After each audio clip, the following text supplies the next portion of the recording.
에서는 중소기업 진출에 좀 새로운 기회가 생길 것 같아요.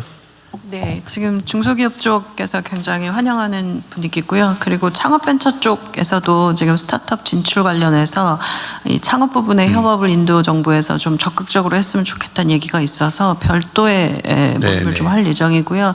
5월에는 사실 스타트업 얼라이언스라고 작년 에이팍 행사 후속으로 한국에서 지금 서울에서 저희가 전 그 에이펙 관련된 그 기업들이 정부들이 오셔서 스타트업 얼라이언스 행사를 진행할 예정입니다. 그래서 글로벌하게 창업 정책 관련된 부분에서는 한국 정부가 지금까지 잘해왔던 부분에 대한 인정들이 있습니다. 어쨌든 인도의 수요도 상당히 있는 것 같고 우리도 새로운 거대 시장에 처음 이제 발을 들여놓는 건데. 예. 좀 중소기업부에서 좀 주력해 주시면 좋을 것 같아요. 네네. 중소기업 수출도 사실 지난 1분기도 굉장히 최대치를 이루어서요. 중동 전쟁이 있음에도 불구하고 미국 쪽과 이런 쪽의 시장이 굉장히 확대되고 있고 지금 글로벌 사우스 관련된 부분에서도 시장을 확대하면 여러 K뷰티나 이런 쪽에 좋은 기회가 될 거라고 봅니다. 어쨌든 미국, 유럽, 중국에 편중되어 있는 게 현실인데 인도는 지금 세계에서 제일 인구도 많고 14억 6천인가 7천만이라고. 근데 이게 이제 기업들이 독자적으로 진출하기에 초기에는 부담이 사실은 있는데 이 정부 간 협력이 되게 크게 도움되잖아요. 네, 지금 스타트업하고 사실 중소기업일수록 정부가 같이 움직여주면 훨씬 의미가 있고요. 지난번 그 베이징 갔을 때도 베이징의 그 정부기관 사무실에서 서로 협의를 하는 것만으로도 기업들이 안심한답니다. 그러니까 이 사무실을 정부가 만들어주고 여기 와서 각 기업들 간에 만남을 할 수 있는 공간을 제공하는 이런 형태의 여러 가지 정책들을 좀 더 가져가면 기업들에게 큰 기회가 될 거라고. 우리 중소기업 또는 창업자들하고 한번 장관께서 인도를 방문하고 또 인도에서도 한번 한국 방문하고 이런 식의 교류들도 괜찮을 것 같네요. 네, 예, 장관님 그 중소벤처도 하고 그 대기업들이 그래도 잘 진출해 있으니까 대기업들 산업부 중소벤처부에서 산단 같은 걸 만들어서 말씀하신 대로 중소 그 기업 개별적으로 안 되거든요. 그러게. 그래서 그 최종 지금 잘 진출해 있는 대기업들이 또 협력업체를 개별적으로 데려가기는 힘드니까요. 그걸 산단, 정부, 뭐 코트라 이런 식으로 양 부처가해서 그 메꿔주면 인도 제조업 기반이 약하니까 그걸 메꾸는 데도 되게 도움이 되고 우리나라에서 약간 예를 들면 자동차 부품업체 같은 경우가 전기제되면 우리나라에서는 이제 되게 이제 그 사업이 줄어들 텐데 그런 쪽 가면 상당히 더 기회가 있을 것 같습니다. 같이 부처가 협업하면 좋을 것 같습니다.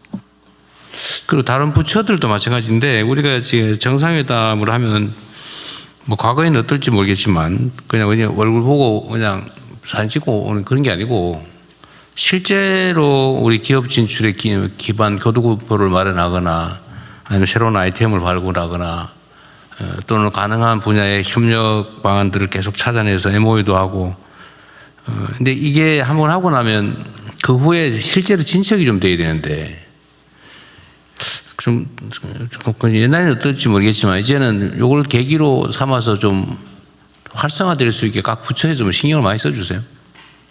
예, 국세청에서 말씀드리겠습니다. 그 대통령님 인도 베트남 순방 후속 조치로 그 인도 국세청장하고 베트남 국세청장을 6월, 7월에 서울로 초청을 했습니다. 그래서 회담을 해서 그쪽에 우리 기업들이 워낙 많이 진출해 있기 때문에 세정에 있어서 어려움을 많이 겪고 있거든요. 이 부분에 대해서 적극적인 좀 지원을 해줄 수 있도록 그렇게 준비합니다. 네, 대통령님 그 산업부 잠깐 보고 드렸습니다. 말씀드린 것 중에 하나가 가셔서 느꼈습니다는 우리 기업들이 인도에서 활동할 때 굉장히 많은 애로들이 있어서 그 말씀했었는데 이번에 양국의 산업 장관 협의체를 조금 전에 외교부 장관께서 말씀하셨던데 저는 이게 이제 만들어졌다는 것도 사실 저도 놀랐는데 앞으로는 양국 기업들의 그런 애로사항을 풀 수 있는 것도 이번에 큰 성과였다고 생각을 하고요. 조금 전에 우리 정책실장님께서 이야기하셨던 것처럼 기업 하나가 가는 게 아니라 같이 갈 수 있는 것에 대해서 이미 인도 상무부 장관하고 같은 의견을 맞췄습니다. 근데 하나 저희들도 아마 대부분의 부처가 마찬가지일 텐데 대통령께서 잠깐 저에게 말씀하셨던 것 중에 하나가 우리나라의 인도 관련된 어떤 담당하는 공직자 기관들이 굉장히 협소하고 작습니다. 저희 산업부만 하더라도 저도 깜짝 놀란 게 사무관 한 명이 담당을 하고 있는데 그 사무관이 인도만 하는 게 아니라 대여섯 개 국가를 하는 나라 중에 하나로 되어 있습니다. 그만큼 우리가 인도의 중요성에 비해서 굉장히 작은 수준이라 차체 중기부도 마찬가지 저희도 마찬가지 인도 관련해서는 새로운 어떤 전략적인 국가 입장에서 그와 같은 거버넌스도 확충할 필요가 있다고 생각을 합니다. 네. 실제로 인도의 경제 규모가 지금 세계 4위 이렇게 얘기하는 상황이잖아요.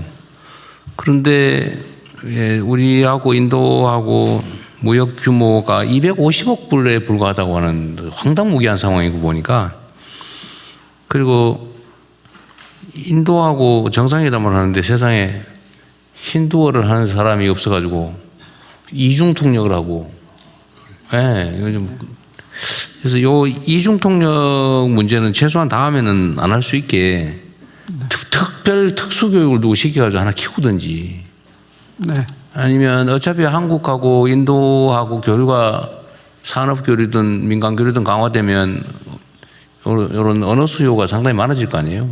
필요하면 하나 팀을 하나 교육기관을 하나 좀 간단하게 운영을 하든지 해서 좀 키우시면 좋을 것 같아요. 저희 외교부에 대통령님. 잠깐만 한 사람은 먼저 외교장 말씀하시죠. 네, 외교부의 통역실에 그런 것을 지금 만들려고 하고 있습니다.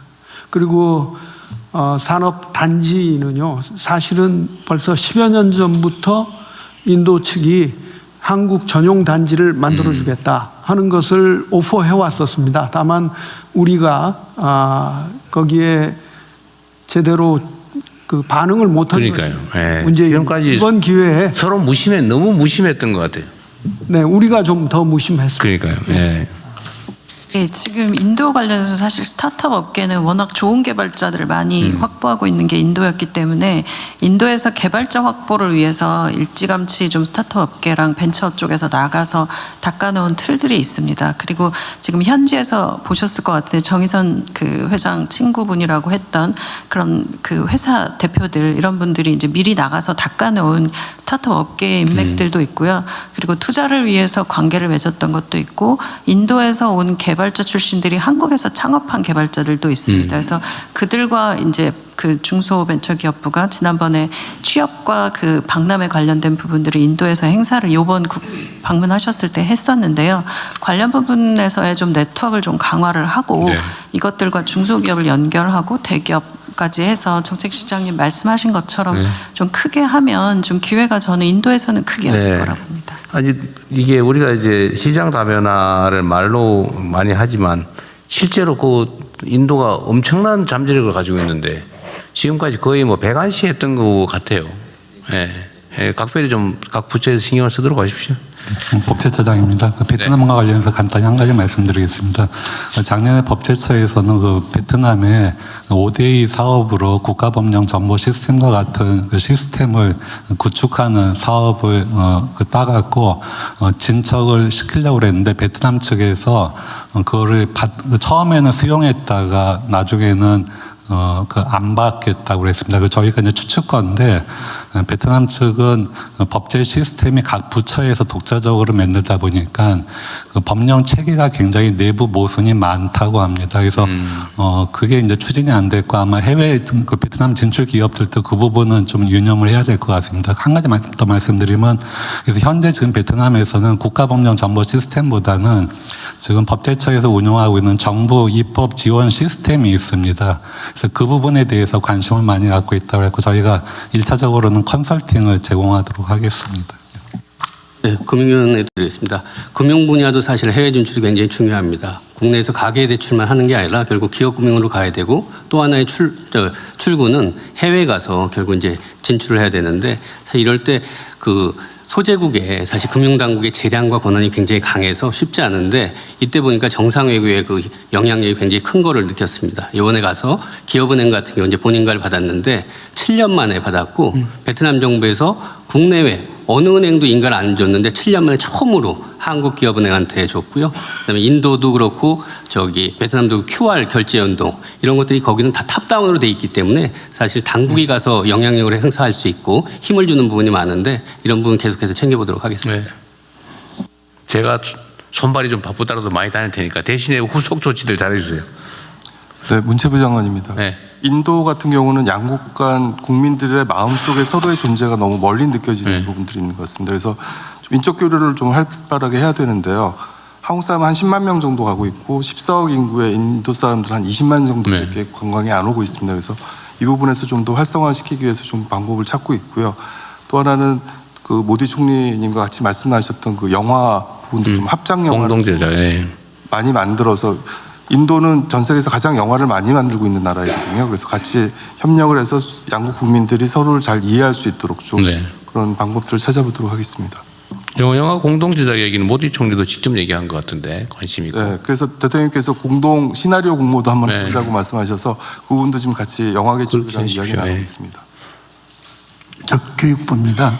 사실 이제 베트남은 그 한국어 교육 과정도 있고 잘 되고 있는데 인도는 사실 이번에 보니까 그 저희가 정부 초청 외국인 그 장학 사업이 있는데 전 세계에서 5번째로 인도에서 온 학생들이 많습니다. 그리고 인도에서 한국어에 대한 관심도 높다는데 그런 면이 굉장히 소홀했었습니다. 그래서 이번 대통령님 방문을 계기로 해서 7월에 아시아 그 교육부 장관 회의가 있는데 그때 만나서 그 좀 더 그 실질적으로 교류가 확장될 수 있도록 추진하겠습니다. 그 인도는 ODA 지원 대상은 아닌가 보죠? 대상입니다.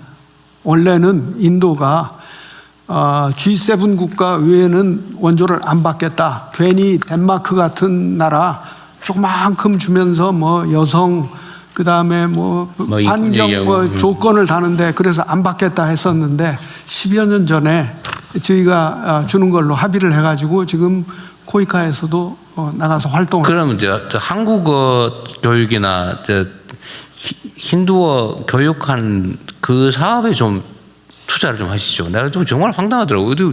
아니 그 15억 되는 인구 언어를 하는 사람이 그렇게 없을 수가 있어요, 우리나라에. 네. 그런데 이제 사실은 14억 몇천의 힌디어는 아닙니다. 5개의 언어가 있고. 그래도 주 언어가 힌두어 아니에요? 그렇습니다. 사실은 좀 있는데 아직 그 수준에 못 올라서 그렇습니다. 네. 예. 조속히 ODA로 한글 그다음에 힌두어 교류하는 사업을 한번. 예, 그렇게 해보겠습니다. 왜냐하면 이게 소통이 돼야 되는데 소통이 안 돼요. 예. 이게 말이 너무 황당한 일이야 지금. 네. 인도하고 한국 관계라고 하는 게. 네. ODA 사업은 빨리 추진 한번 합시다 그러면. 네, 이 보고는 토의된 것을 감안.